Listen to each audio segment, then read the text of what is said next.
Hi guys, a very good morning to all of you. So today we are in our next topic.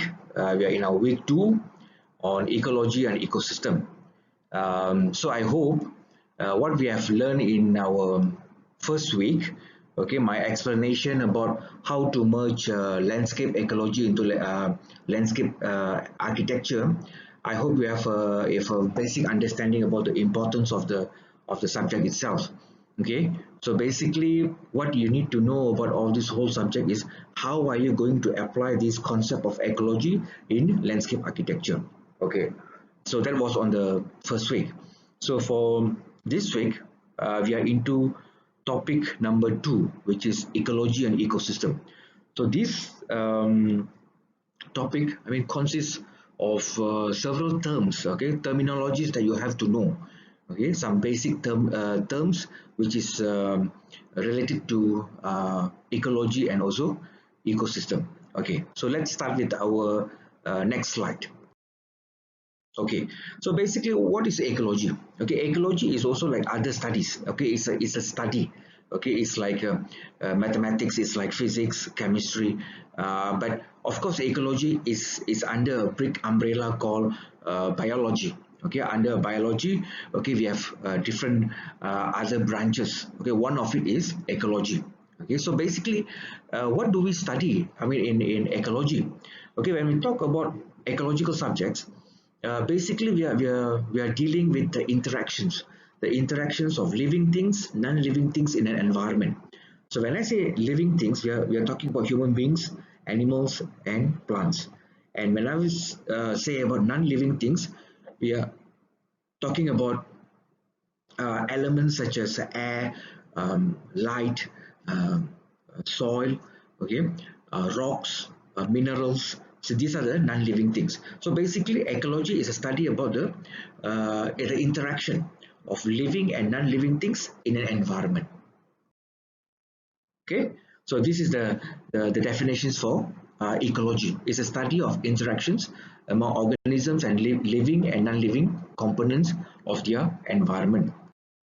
Okay, so uh, people who have studied about ecology, or they have done research, are known as ecologists. I'm sure you have watched before documentaries, for example, like in National Geographic and so on.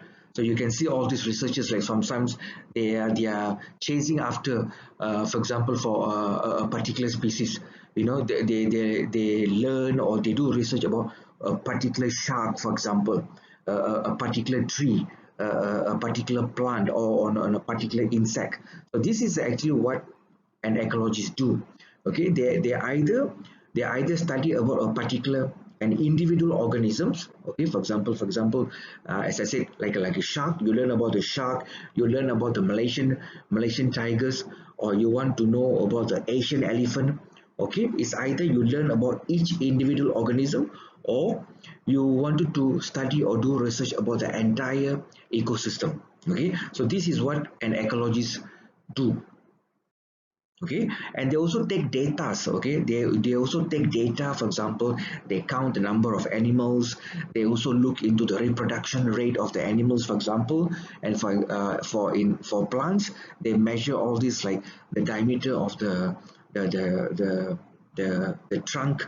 And they even measure, for example, a photosynthetic rate of certain trees and so on. So these are types of the activities that an ecologist involves. But for you guys as a landscape architect, of course, you don't go and collect this kind of data, but you need a basic understanding about what is ecology and ecosystem.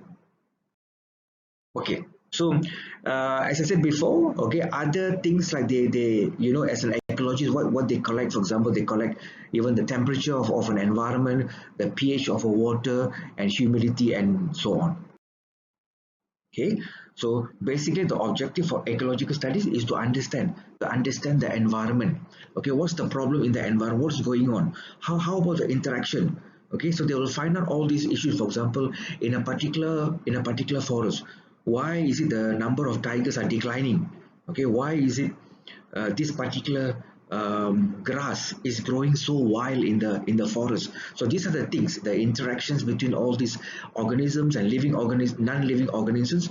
These are what we call as ecological studies. Okay, so I have defined about what is ecology. Okay, now we are into deeper a bit. Okay, so now we can divide ecology into two parts: autoecology and synecology. What is autoecology? If you study about one particular individual, okay, or organism, if you study about one particular animal or one particular tree, then we call it as autoecology. For example, if you're interested about to study about the rain trees in UPM, so that we call it as a autoecology because you're studying about the rain tree only. Okay, if you want to study about the frogs, okay, the frogs in Serdang, this particular, for example, the green color frogs in Serdang, so then that is considered as a autoecology because you're only studying about one particular organism. Okay, so what is synecology? Synecology, when you study about the whole community itself, okay, which compose of so many species with the environment and so on. So this is what we call as a synecology. So autoecology is when you study about one particular organism. Synecology is when you study about uh, different species in an environment. This is what we call as a synecology. Okay. Okay, this table, it shows the differences between autoecology and synecology. Okay, if you look at this picture, okay, it even gives a better um, view of what is autoecology and synecology. Okay, if you look at this picture, the bottom part, autoecology, if you see that particular part, it consists about the zebras or the grass. So if you study about only the zebras, it is considered about autoecology. If you study only about the grass, the green grasses, it is considered about autoecology. But if you look at the picture above, it, we call it as a synecology when you study about the whole ecosystem, which consists about the grass, the animals, the trees, and the environment, the soil, and everything. So these are the differences between synecology and autoecology.